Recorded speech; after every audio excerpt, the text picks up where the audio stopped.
How's it going, everybody? So I'm gonna make a video on attention and the power of attention and why attention is so important and how powerful it is for your own manifestation, but also for your own personal security, comfort, safety, feeling of okayness, fullness, any of that kind of stuff. So basically, the attention span it's directly linked with your energy. And what I mean by your energy is like your literal energy levels, and also your energetic field. So your field of awareness. Where you put your attention is where your energy goes. So if you do not have control of your attention, then your energy is just going everywhere all the time, and then you feel drained and tired at the end of the day, or at the beginning of the day, even before you even start. And reason being is not even a lot of times because of the external things that are happening. It's because of the way that the mind is attempting to use the mind, and how the mind is actually using the body in a way, if that makes any sense. It's like the mind will turn on, and then you will kind of just latch on to the first thing that the mind brings up, and then your attention will go that way, and then the next thing you know, you are feeling all of the feelings that are attached to that story that your mind had been feeding you or telling you. The next thing you know, you're experiencing the same thing that you're thinking about emotionally as well as physically and mentally, all at the same time, all because your attention flew off into a direction that you weren't aware of.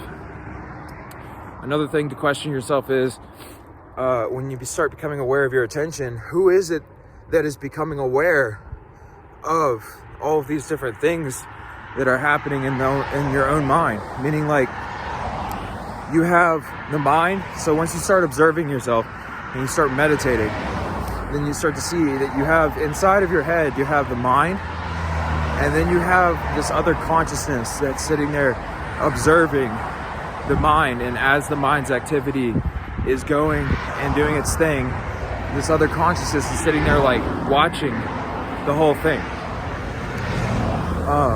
So which one of those are you? Now it's based on your identity, but also what you choose to put your attention onto. So your attention is so powerful that your attention is actually creating what you are as you are right now, what you believe that you are, because your attention is taking energy and it's using some energy to build a sense of yourself. And the more of a sense of yourself that you have, the more energy it takes to build that sense of yourself. If you want to think about it in terms of the chakras, imagine the ego. The ego likes to build things up. So it builds up blockages, and then it keeps building on top of those blockages. And what I mean by blockages is not what a lot of people think. So blockage is something that distorts or disrupts energetic flow. But a lot of times what a distortion or disruption of energetic flow feels like is a uncontrolled emotion that flows through that you don't know what to do with. The ego tries to convince that those are external things that are being presented to you that you have no control over. But in reality, there's a deeper level that's working there at the same time, where that is both, as you identify with it and the suffering, then yes, it is real. But as you start to disconnect your attention away from your ego mind, meaning away from the mind that keeps trying to bring up more and more stuff, keeps trying to find satisfaction in something external from itself. It keeps trying to cut, dissect, and separate things. That ego mind is what is causing you suffering. And the attention is the vehicle that it's using to send you feelings and thoughts and emotions. So basically, the whole point that I'm getting to here is that if you can learn to take control of your attention, start directing your attention or your focus on less and less things at one time, then all of a sudden your suffering starts to go away too. Because the only reason that you suffer is because you put your attention on the feeling of suffering, and then you amplify it by keeping your attention on it. Even if you don't like something, even if you hate something, that's still sending that thing energy when you put attention onto it.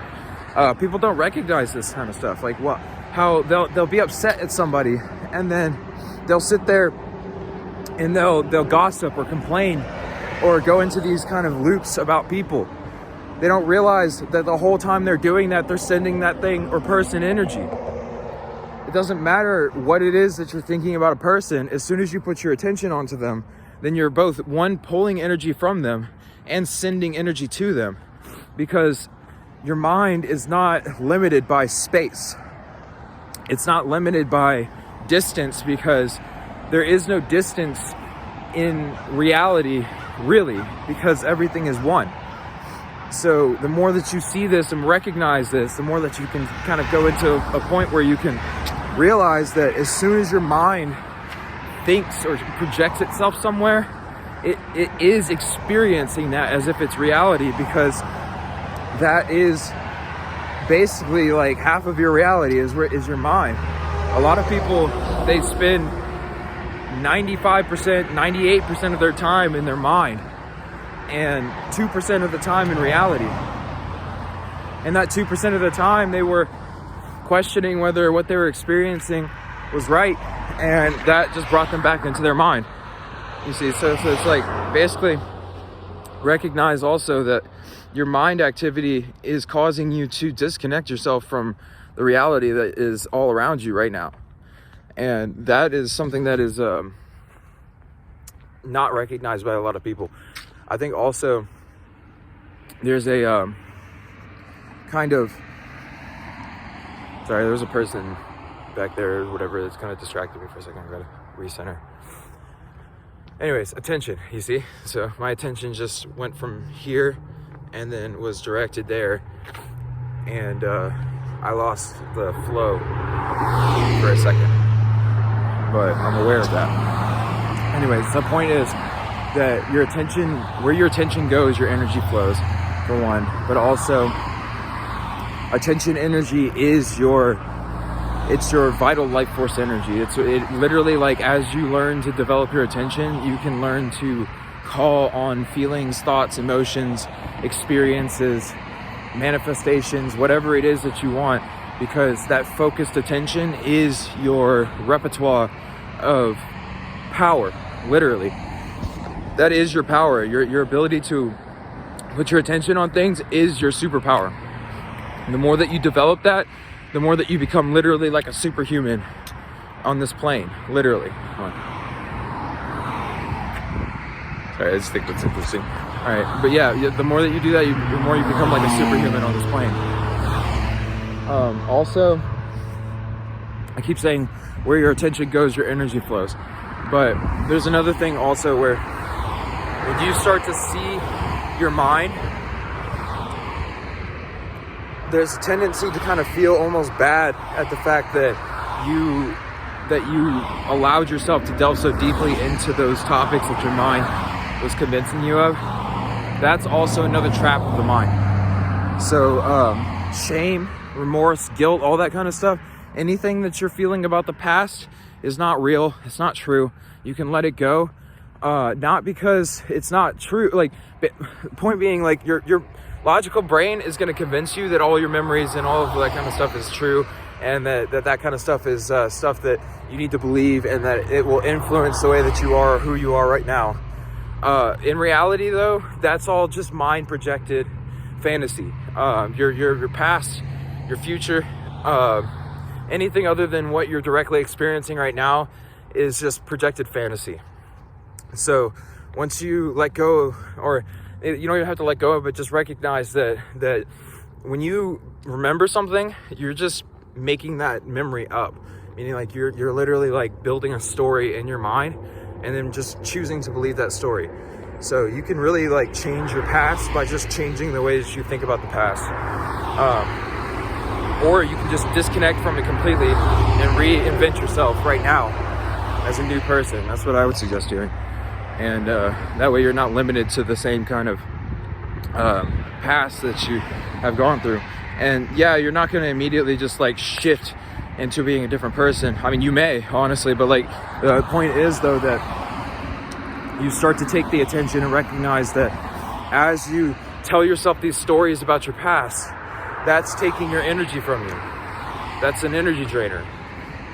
Once you start thinking about your coworker, that's an energy drainer. As soon as you start thinking about anybody, even your lover, if you're thinking about them and it's making you feel anything other than love, that's draining your energy. You do not need to do that. You can disconnect from that. Anything that you do, like basically, you're starting to connect your thoughts, feelings, and emotions together. So as you think about something and then you feel something, and like I would suggest going with the feelings first. So you feel a feeling, and then if you're conscious enough, then you can go back like just a second in your mind and then think about what it is that you were thinking about just a second ago. And then that will actually connect the thought and the emotion or the feeling. And then if it's something negative, meaning like it's a feeling that you don't like, all you have to do is just trace that thought back and then disconnect yourself from that thought. And it's not going to be easy to start with because people aren't very good at disconnecting themselves from thoughts. But as you start to do it, you start to recognize that, for one, that there's nothing to fear. If you disconnect yourself from the thought, it doesn't mean that the thing's going to change. Or like basically nothing's going to happen other than the fact that you stop suffering from continuously reminiscing about stuff. But your logical mind's going to try to convince you to not disconnect from your thoughts.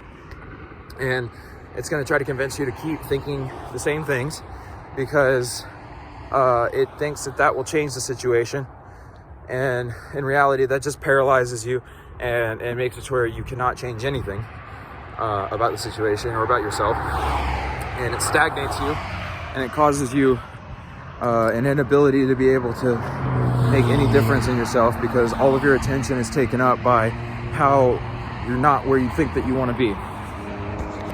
You have to take your attention and start directing it back onto feeling how it is that you want to feel, not because something happened, but just because you want to feel that way. You use that as a meditation. You literally use your feelings as a meditation. So like you sit there and then you direct your focus onto love. You feel the love as deeply as you possibly can. And basically love is like your end point. Your vehicle to get to the end point is your feelings, your emotions, your feelings. Your intellect and your thoughts are like the GPS system. So what you're thinking about is directing where your energy is going. Your energy is your life force, your prana, your soul, your essence. So your intellect is directing where your energy is going, where your life force is going. So you can actually move your soul, your life force, to love by using your feelings as a vehicle to get to love. And then your intellect as a way to direct yourself there. So basically you just use your intellect to direct yourself to the feeling of love. Like you feel it as deeply as you can, and then you keep your focused attention on that for as long as you possibly can. And you just amplify that as much as you possibly can. And then if you do it right, by the end of it, you should be at a point where you're ready to start weeping tears of magnificent joy from how much more love you're feeling from that. That's just a really quick pointer on that one. But I'm gonna make another video soon. I've made it to my destination now, so I turned around obviously, but it's whatever. All right, so it's been good talking to y'all. Have a good day.